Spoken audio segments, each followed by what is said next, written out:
Welcome all. So, now we are moving to the next part of discussion in this financial management, and after having discussed the financial planning and the time value of money in detail, now I will take you through the process of capital budgeting. Capital budgeting is a very interesting process where we evaluate the different capital investment proposals. And you would agree with me that say when any investment has to be made in the market, especially in the businesses or the business organizations or by the business organizations, whether they are new or they are existing ones, evaluation of the project is a very important criteria. Evaluation of the project is a very important consideration. And then we try to find out that how much investment we are going to make in this project and how much return is expected to be there from this project over the number of years. What is the life of this project, means for how many years it is going to sustain or going to remain active, and say the investment which we are going to make, in how many years we are going to get this investment back. And there when you talk about the capital budgeting, we do not simply say compare the cash outflows with the cash inflows or the series of the cash inflows, but we have to use the concept of discounting. Discounting of the future cash flows, right. So, when I was discussing with you the time value of money, I talked to you that how the time value of money is important. Now, you see that now the use of the time value of money we have started making. Different uses, different applications of the time value of money now will be making in the future say different evaluation processes, decision making processes and investment processes in the business organizations. So, that is why I discussed with you in detail that what is the process of say compounding, what is the process of discounting, and how the time value of money is important. Because in this concept of the capital budgeting or in the different techniques or the processes of the capital budgeting, the time value of money is going to play now a very important role, very major role. When you talk about evaluation of the project, simply we do it on the basis of the cash flows, right, not on the basis of the profit or loss, but on the basis of the cash flows, right.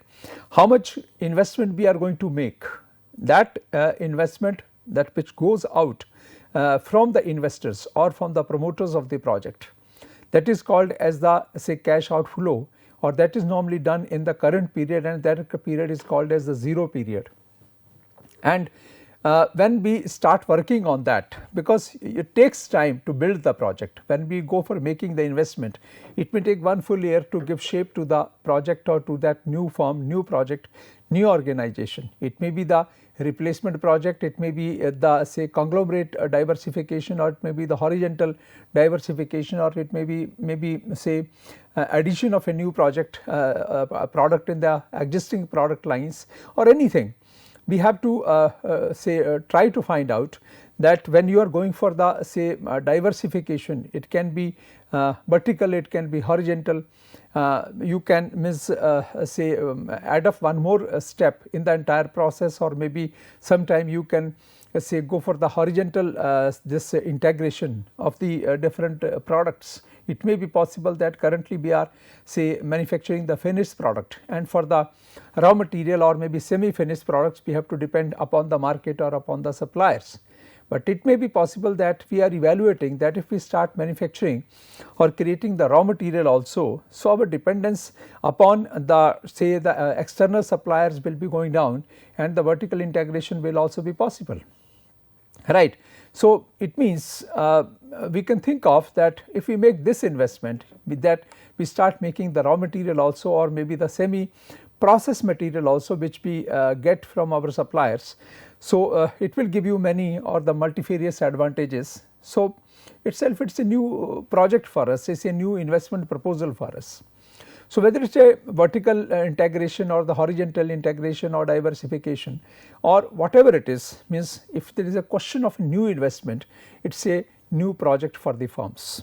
And if it is a existing firm, it is a new, but if it is the say new firm itself, for the first time the firm is coming into existence, for them the capital budgeting is very important.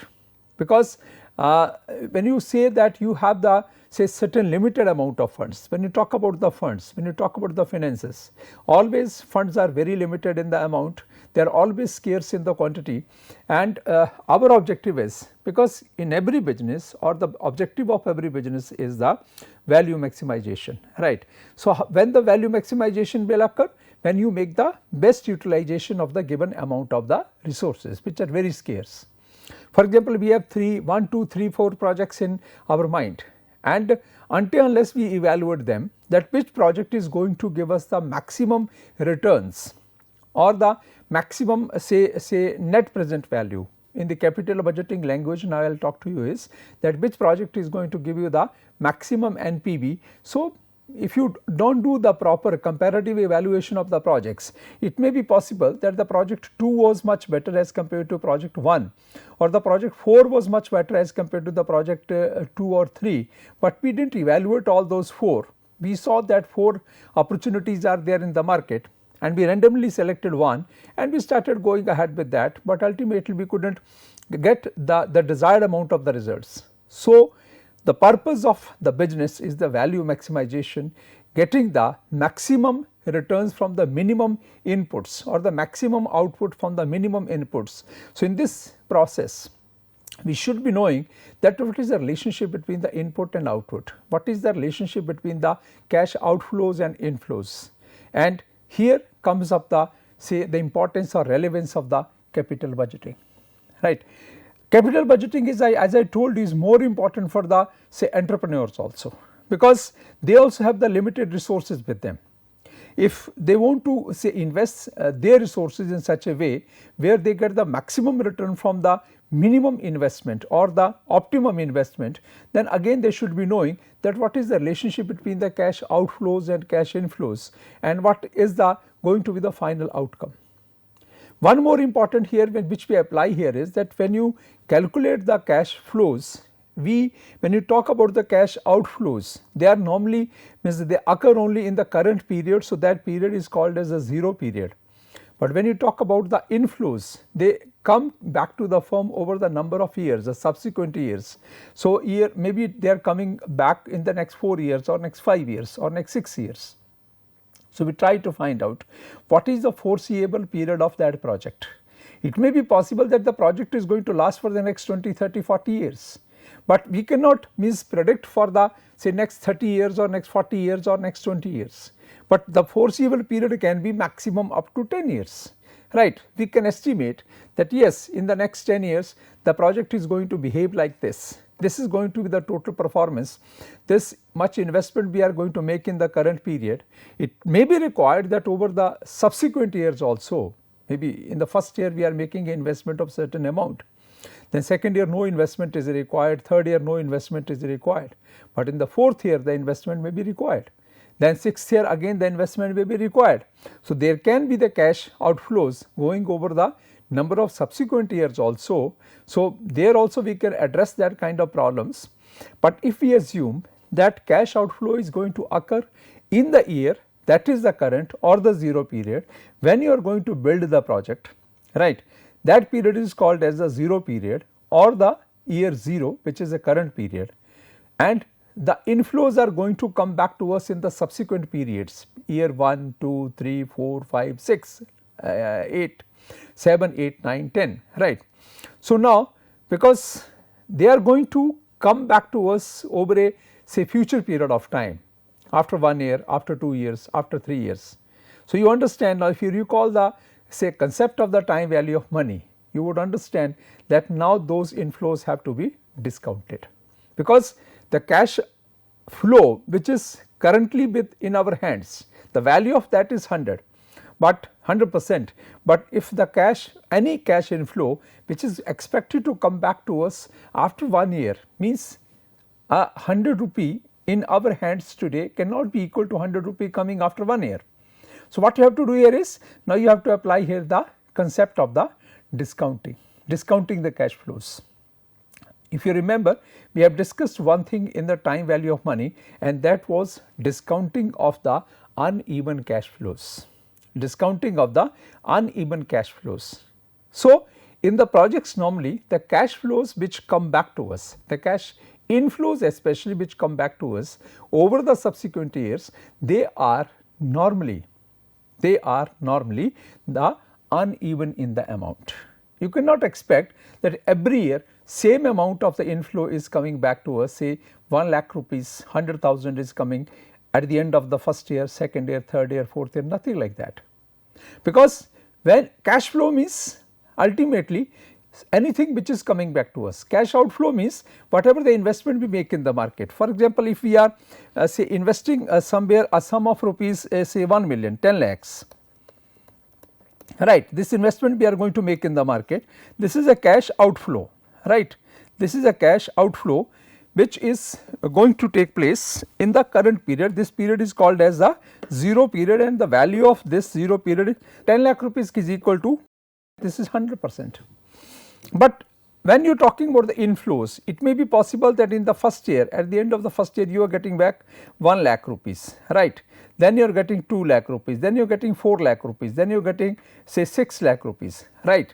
So, it means these become the uneven cash inflows. So, in total if you call it as over the subsequent years, over the next 10 years, the inflow is going to come back to us from the at the end of the first year till the end of the 10th year. So, in this case you can say that the uneven cash flows, cash inflows are going to occur for a period of next 10 years, starting from the first year till the next 10 years. Why we are talking about the 10 years? Because 10 year is the normal foreseeable period.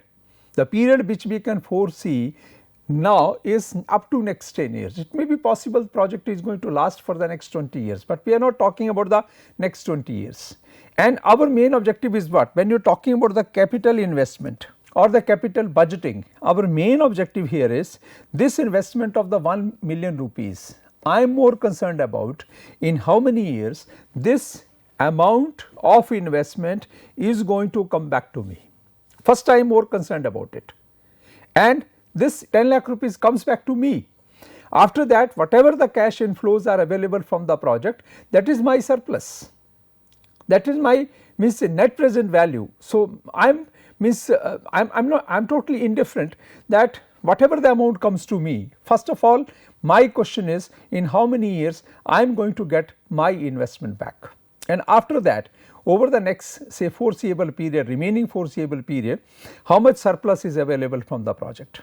So, decision making under the capital budgeting techniques, because different say methods and methodologies are there, different techniques of the capital budgeting are there. It may be the say simple your NPV technique, net present value technique, it may be the benefit cost ratio, it may be the internal rate of return, whatever the techniques you apply, or maybe simple payback period. Whatever the techniques we apply in the capital budgeting, we are more concerned about that first my investment should be recovered. What investment I am making, that should come back to me. After that, whatever the cash inflows are coming to me, they are going to be my surplus, right. So, here we were talking about the say discounting, the concept of discounting. So, this is the uneven cash flows, and in case of the in the series of the uneven cash flows, now we have to calculate the value. If this 10 lakh is 10 lakh in the current year in the period 0, so it means this 1 lakh coming back to me at the end of the next year or at the end of the first year is not 1 lakh, right. It is something less than that, because time value will reduce its value. 2 lakh rupees coming at the end of the second year, 4 lakh rupees coming at the end of the third year, and 6 lakh rupees coming back at the end of the fourth year, they are not the same in the value. So, it means now here the one thing you have to start doing is you have to go for discounting. The concept of discounting is more important here, and discounting of uneven cash flows, that we have to do. This is a series of the uneven cash flows. We have to go for the discounting of the uneven cash flow series. And what is the objective? This total of the next 10 years cash flows which are foreseeable, this should be discounted value of that we will compare with this amount of the 1 million rupees, and then we try to find out what is the net present value, right. Net present value is basically what? The total amount is, you can calculate is the cash outflow minus present value of cash inflow, present value of the cash inflow. This is the, or you can call it as the present value of the cash outflow minus present value of the cash inflow, and the difference is going to be the NPV, net present value. So, this is going to, we are going to learn that the net present value, the present value of cash outflow and the present value of cash inflow. It means net present value is going to be what? We have to put in now for this in the reverse relationship, that you can say if you want to calculate this net present value, in this case you have to do one thing is, that is in the reverse order you have to write it, because we have to find out which one is bigger for us. So, in this case we have to do it reverse, and if you do it reverse, in this case present value of cash inflow, present value of cash inflow minus present value of cash outflow, and then we want to find out. So, say for example, when you are going to do it, that we are having this 1 lakh plus 2 this plus this. So, it means how much we are going to have? 1 lakh plus 2 lakh, 3 lakh plus 4 lakhs. It is going to be 7 lakh plus 6 is 30 lakhs. So, if you discount these 4 cash flows for certain discount factor and compare with this cash outflow, so the value which will be there with us is, that is called as the NPV. So, present value of the cash inflow means all these are the cash inflow 4. We will sum them up, means discount them, sum them up, and that will be known as the present value of the cash inflows. Present value of the cash outflows is equal to 10 lakh rupees or the 1 million rupees. We will try to find out the net present value. So, this is one technique of the capital budgeting. Likewise, different techniques of capital budgeting we will like to learn here, and ultimate objective is that whatever the investment we are making in any project, whether it is existing, it is a new, it is expansion or it is a diversification, or maybe it is a existing firm, or it is a say any project by any new entrepreneur or maybe a startup. Our objective is that in how many years we are going to get the investment back, and after that whatever the cash flows are available, that is our surplus available over the project. So, capital budgeting is a technique which helps us to understand all this evaluation of the different investment proposals, and if we want to say yes or no for any investment proposal, that largely depends upon the say evaluation of different projects on the basis of the say different techniques of the capital budgeting, right. So, in this case when you talk about the techniques of the capital budgeting, we will discuss all these things under this process of capital budgeting. We will talk about what is the importance of capital budgeting, then what is the process of capital budgeting, we will talk about the project classification, we will talk about the investment criteria, we will talk about the different techniques like net present value, benefit cost ratio, internal rate of return, then is the modified internal rate of return, payback period, and the accounting rate of return. These all are the techniques of the capital budgeting, and we will learn about all these techniques, and by using any of the techniques or jointly some of the techniques, how to evaluate the different investment proposals. That is the important point to be answered, or different question, that is the important question to be answered in this discussion or in this case, right. So, here I'll take you to the now the say formal discussion on the capital budgeting. Capital budgeting means is more linked to the capital expenditure. We do two kinds of the expenditures in the businesses or in the business organizations. One expenditure is called as the capital expenditure, another expenditure is called as the revenue expenditure, right, or you can call it as the long term investment or the short term investment, or the long term any expenditure the benefit of which will accrue for a longer period of time, and any expenditure the benefit of which will accrue for a shorter period of time. And when you say differentiate between the longer and shorter period of time, longer period of time is any period of time which is more than a year, and shorter period of time is maximum up to 1 year, that is the 12 months, right.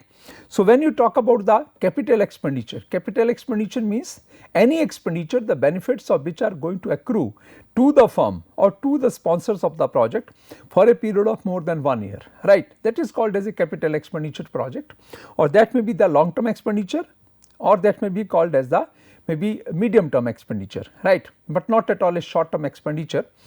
And when you talk about the short term expenditure, that is with the help of the working capital and for the short term requirements maximum up to 1 year, and say within a period of 1 year how much are going to be the financial requirements of the firms and how they are going to be fulfilled. That question has to be answered in a different way, in a different process, and there we do not make use of the capital budgeting process, right.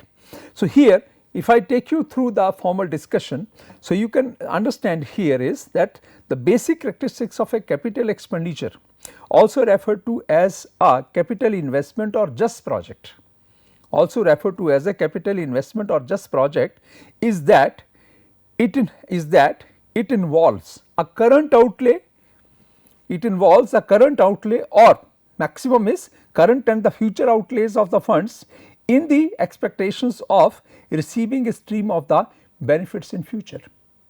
Current outlay, or as I told you in the some moment back, that the expenditure may be only in the current period, that is called as a 0 period, or it can be in the subsequent years also, that in the first year 0 year we made the investment of 1 million rupees. So, first and second year no investment is required, only inflows are coming.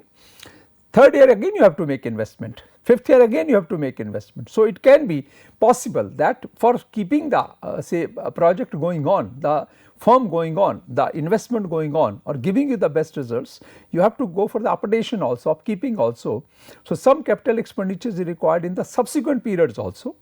So, whether it is required in the subsequent periods also, or it is done in the 0 period, it has to be compared with the inflows available over the subsequent years or the number of say years going to come, and in the expectation of receiving a stream of benefits in future. Stream of benefits in future means in the coming years, the benefits means the cash inflows. So, in the simple language it can be called as, it is a simple comparison of the say present value of the cash outflows with the present value of the cash inflows, and when you make comparison of these two, that too in the present value sense, it is called as the process of the capital budgeting.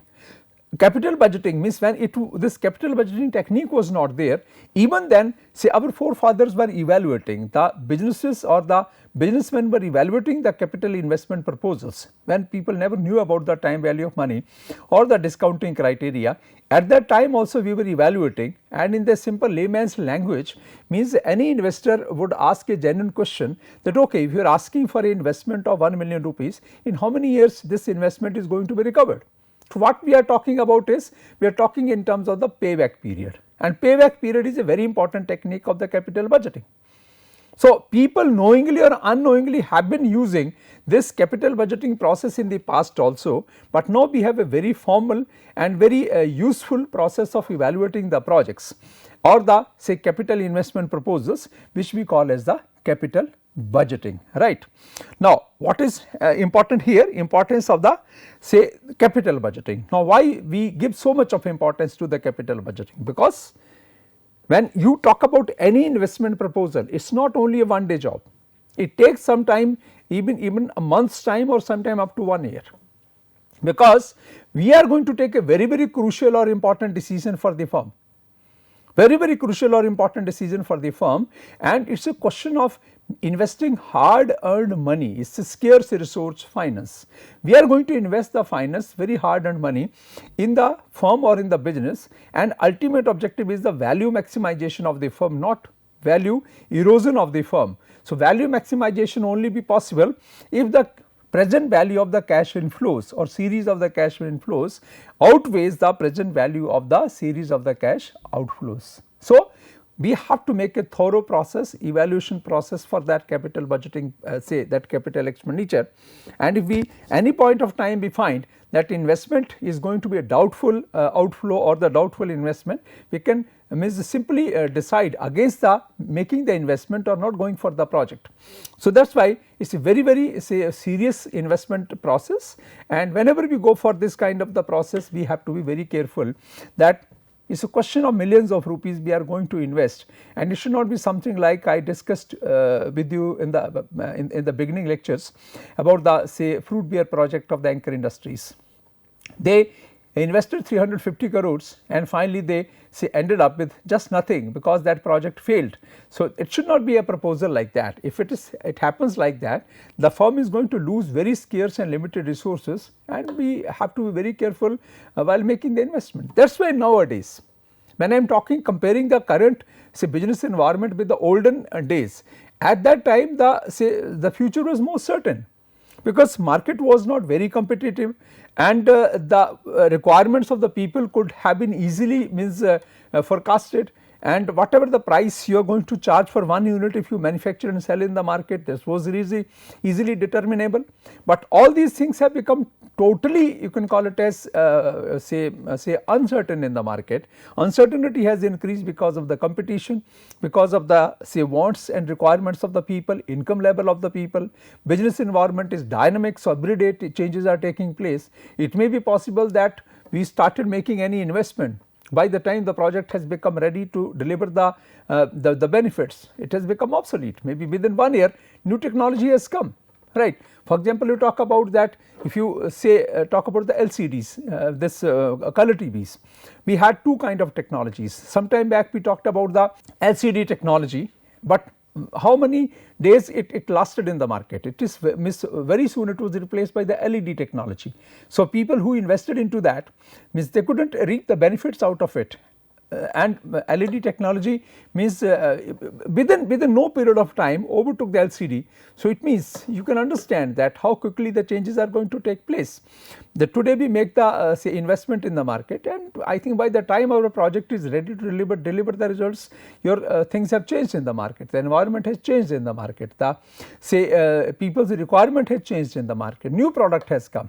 And in case of the IT products, for example, this situation is very say desirable, that means that life of the project or maybe any product or service which we are say going to generate out of the IT sector, in the IT sector, the means you have to recover the investment very quickly, otherwise it is not going to be a safe investment. So, because of these peculiar nature of the characteristics of any investment, we have to be very careful that because of the special characteristics attached to the capital budgeting process, we have to be careful, and that is why we attach lot of importance for the capital expenditure or the capital investment decisions. Importance you have to attach, why? Because long term consequences. Once you lose any money, that too in the millions of rupees, it will destroy, it will affect the financial health of the, if it is existing firm for the years together. And if it is a new firm or the new group of the promoters, they may lose everything, and ultimately they may not get anything back in return of making that investment in the market, because everything went down in the drain. So, long term consequences, because the amount of investment we are going to make is very high, is very serious. So, and once you take the decision, you cannot go back. So, because of this long term consequences, you start little late, but with the proper all calculations, and whatever the risk we are going to take, we have to take the calculated risk. Is the first important fundamental in finance or in the financial management, that people do not say they do not take risk, because if you do not take the risk, you will not say be able to maximize your returns, because risk and return are interrelated. But if you take uncalculated risk, so what is going to happen? You are going to lose your investment in the market. So, that has not to be done. Second thing is substantial outlays, huge investment we are talking about, because we are talking about the capital expenditure, and if it is a capital expenditure, it is a huge investment, and because of that huge investment, you have to be very careful, because if it is a small investment of 20, 30, 40,000 rupees up to 1 lakh rupees, people can bear it. But if it is about some say crores of rupees, millions and billions of rupees, then it is a very important question that we have to be very careful because of its being a substantial nature. And third one is the difficulty in reversing. It is irreversible investment say process. Once we started making any investment, but we are say making investment, sort of you can call it as, while started building up a project, is we have created a sinking fund. Whatever the investment we are making in that, until unless it completes and start delivering the results to us, it has become like a sinking fund, and whatever the investment you are going to make, it is going to only say absorb that, and no return is coming back, because project is still in the building stage, is in the construction stage. So, until unless it say efficiently completes its process, construction process, and start delivering the goods and services, till then means it is not a safe investment. And if maybe we plan to make 100 lakhs of rupee investment or 100 crores of investment, we invested for example 5 crores, but after that we thought that no, we should change it to some other area, it is not possible. If you want to change it to some other area, you have to forget that 5 crores, and that 5 crores is a very big expenditure. So, because of these 3 important say characteristics attached, long term consequences, substantial outlays, and the difficulty in reversing that investment, means we have to be very careful and cautious while making investment, because once say invested in the market, things cannot be reversed, no investment can come back to us, and that means entire process is going to have the long term consequences for the firm, maybe if it is existing or new. So, entire capital budgeting process say helps us to evaluate any investment proposals and take the things say forward. Now, this is the capital budgeting process. When you talk about the capital budgeting process, step by step we have to learn about it, and we have to go ahead say about each and everything. And what are the different steps involved in the capital budgeting process? First one is the identification of the potential investment opportunities, then is the assembling of the investment proposals, then is the decision making, then is the preparation of capital budget and say appropriations, then is the implementation, and then is the performance review or the post completion audit. So, all these points are very important. So, this all means 1, 2, 3, 4, 5, 6, these 6 steps make the capital budgeting process from 1 to 6. Every step we have to complete, and we have to understand what is the importance of all these steps, what is the relationship and interrelationship among us these different steps, and how to take one step after the another. That is the say very important for us, and that makes the capital budgeting process complete, right. So, the detailed discussion about the capital budgeting process and the minute discussion about all the points involved here, I will do with you in the next class. This is just beginning of the capital budgeting process, which is a very interesting and useful technique in the financial management. So, we should be very clear about it, we should be thorough with the process of the capital budgeting, because evaluation of any capital investment proposal is the first important requirement, which is expected to be that capability, that quality, that capability is expected to be a good CFO or good finance manager or a person who knows finance. So, all these intricacies of the capital budgeting and the important points and the issues associated to the process of capital budgeting, I will discuss with you in the discussion over the next few say classes. But for the moment I will stop here, and this capital budgeting process I will discuss with you in the next class. Thank you very much.